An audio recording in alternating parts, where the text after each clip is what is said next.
Let's go.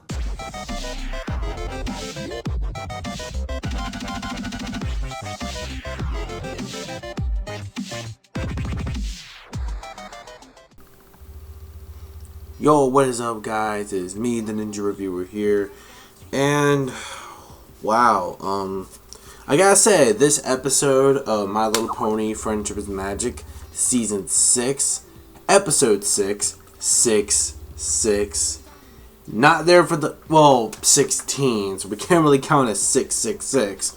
Although, when it comes to this episode featuring the great and the powerful TRIXIE, oh my god, TRIXIE, oh yo, yes, my other waifu interest, TRIXIE, is motherfucking, Chrysalis still is, but yes, the other waifu girl material, TRIXIE, is back. Oh man, just seeing TRIXIE return this episode was not only like the biggest awesome epic way to start like this episode controversy off, but when it comes to a Starlight Glimmer focus episode, it was very, very well done. Now, the lesson here, in my personal opinion, was much better handled here compared to the season premiere, where she has to let,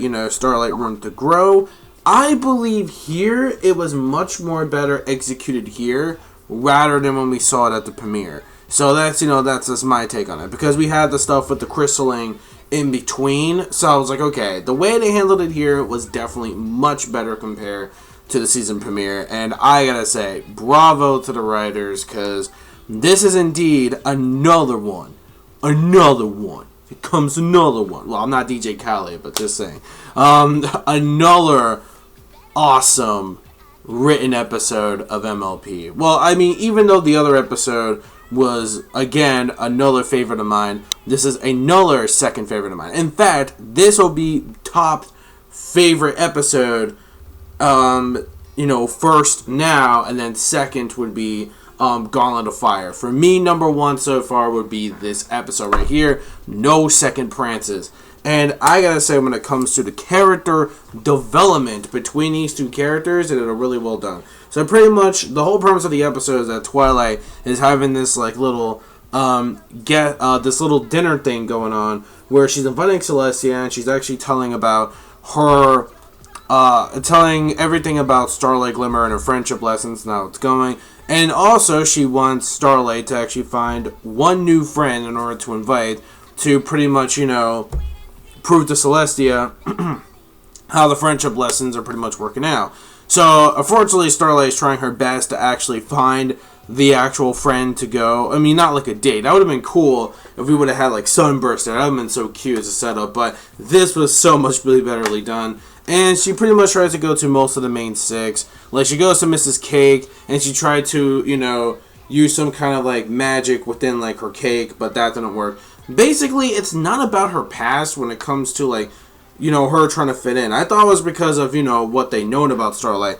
Not really, because if you think about it, not everybody in town knows about her. It's basically just the main six that know.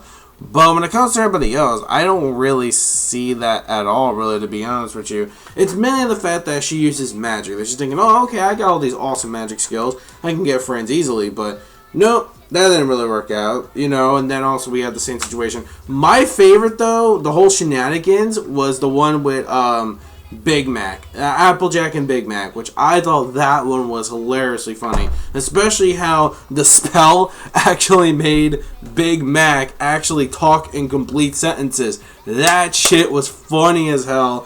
And we got to see Big Mac talk even more, and not just as a transvestite character, Mrs. Doubtfire wannabe like we had back in season 5.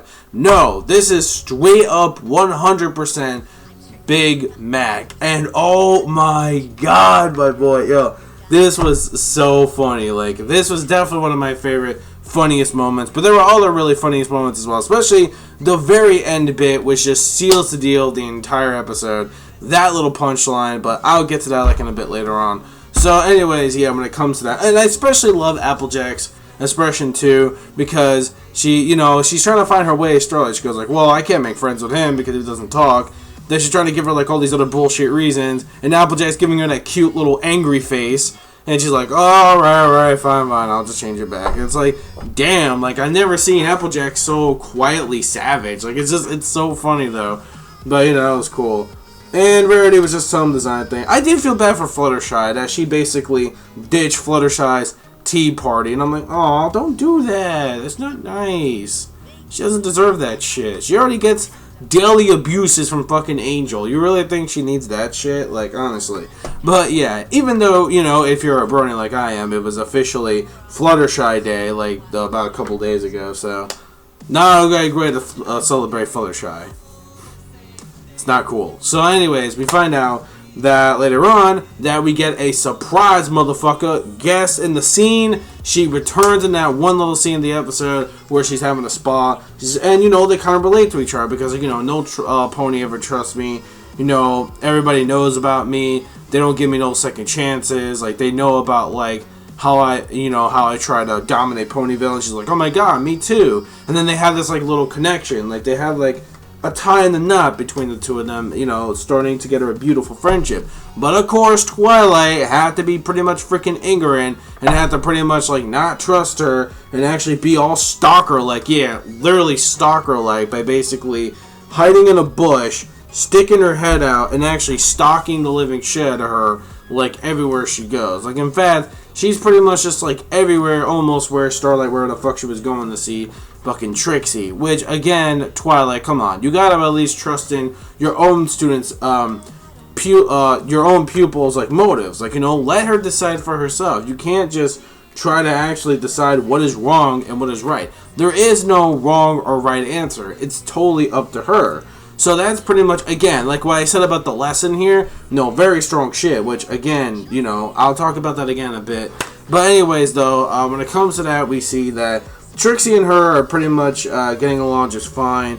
And then, like, of course, like, you know, with the... Oh, yeah, before I get to that, though, I gotta hand it to Twilight's new friend. She actually made friends with Vinyl Scratch. Oh, excuse me, I forgot. It's DJ Pone 3, as what Twilight calls her. DJ Pone 3. Wow, I didn't expect her to say her full name. That was actually, wow, I bet a little, certain musician, with classical taste is pretty much jelly right now, if you know what I mean. Wink, wink, nudge, nudge. Or is it the other way around? Isn't the fan things, like, Vinyl's usually the one that's jealous? I could be wrong, though, but regardless. Excuse me. But regardless, though, I digress. So, basically, though, we see that, while the dinner thing was going to interrupt her plans, Starlight had a difficult decision to make. Whether to help Trixie perform her whatever the hell spell it was to actually, like, you know, it's one of the spells, like, it's pretty much like a montage to, or an homage, or whatever you call it, to, Houdini, pretty much, but they call him Hoofdini, I believe they name him. I think it's Hoofdini. I know it's weird, like, don't get it twisted, that's just pretty much what they call him. Don't even ask why. It's pretty much a mirage to, whatchamacallit, to fucking the Grey Houdini, you know, the magician. But, you know, again, I digress on that. So, we find out that she had a difficult decision to make to help her out with the act. So, Starlight chose to help her out. Meanwhile, Twilight has the dinner, and it's pretty much, you know, when you have Celestia being fucking disappointed and bored, literally bored out of her freaking mind, like, literally, you know you accomplished something there. Way to go, Twilight. So instead of her company, she invites not only DJ Pone 3 or Vinyl Scratch, fucking Cranky Doodle and Derpy, which I did not expect that. Like, literally, and we actually see Derpy for the first time interacting with the princess and having a dining. Oh my god, it was adorable. Just, and it was funny too, just seeing like Derpy waste no time. She's like, rawr, rawr, rawr. She's like eating all the muffins and shit, and you know, being all cute. So alright, so that was actually pretty funny there. And but again, there's a little punchline thing at the very end relating to that episode, relating to that part. And you see the fucking ice thing, the ice sculpture thing, like melting too and shit. So meanwhile, it turns out Starlight did chose Trixie, and then Twilight says like, "What the hell? Like, I can't believe you would, you know, betray me like this." And goes like, Trixie's like, well, let her decide on her own. And deep down, she kind of actually slipped up, meaning she only used Starlight to actually beat Twilight and, pretty much, defeat her. But unfortunately, she's like, oh, well, that kind of slipped out. I can't believe you would do that. So they have a little going on. And, when it gets a little dark when it comes to, it does get a bit dark when it comes to the situations. Because if Starlight wasn't there, Trixie could have died. Yeah, Trixie would have been dead. Because if you remember what she said, she has to pretty much get inside. Once she's actually somewhat pretend to be eaten by that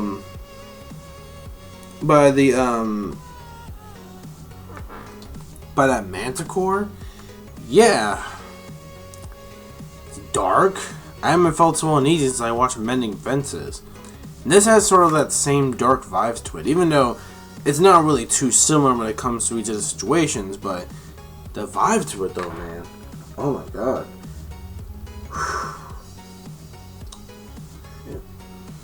Shit. Anyways, so then we find out that pretty much Trixie gets saved, and then she gets teleported to the black box by Starlight, and then all of a sudden that, like I mentioned about, the very important lesson that Twilight should have realized is, especially during the premiere, when it comes to her being on her own and giving her own space and her own decisions to actually, as long as she's accomplished to actually make a friend, that should be good enough. Excuse me. And Twilight should not stop being so goddamn paranoid and should have learned that from the first place. So yeah, that is No Second Prances. Definitely this episode was another top solid clean entry into the series, even though I really loved last week's episode because, again, finally a Spike episode that's actually pretty damn awesome. And now we're getting this second episode, another clean solid. I'm really hoping that this season can keep up the same amount of the quality, which I really hope it does. There are some episodes that are going to get me hyped for this month of May, especially the Rainbow Dash one, which I can't remember what the next episode after that's going to be. I don't really remember for sure, but whatever, it doesn't really matter, as long as I just review the episode next week. So yeah, so that's pretty much it. So I give it a solid 5 out of 5 star rating. Definitely, that's my score. What is your thoughts about this episode? Give your thoughts in the comment section below. If you loved it or you hate it, what'd you think of, finally Trixie and Starlight becoming really good friends? What do you think this is going to change with the storyline? Do you think we're going to see more Trixie in the future? Which I'm really hoping for, because we do need Trixie, because she's great and powerful, and she's just an awesome character. And I'm so glad the writers brought her back, and brought her back in Justice style. Thank you so much. Definitely cannot wait for episode 7 next week, which I hope delivers, I don't know, hopefully the same kind of quality, if not at least still just as good. So anyways, that's it. I am done. This is the Ninja Reviewer signing out. Peace, so love, chicken grease, and the sky's the limit. And my manga fans, keep supporting what you read and what you watch. And bronies, bro hoof and brony on. See you guys next week for episode 7 of season 6. Bye-bye.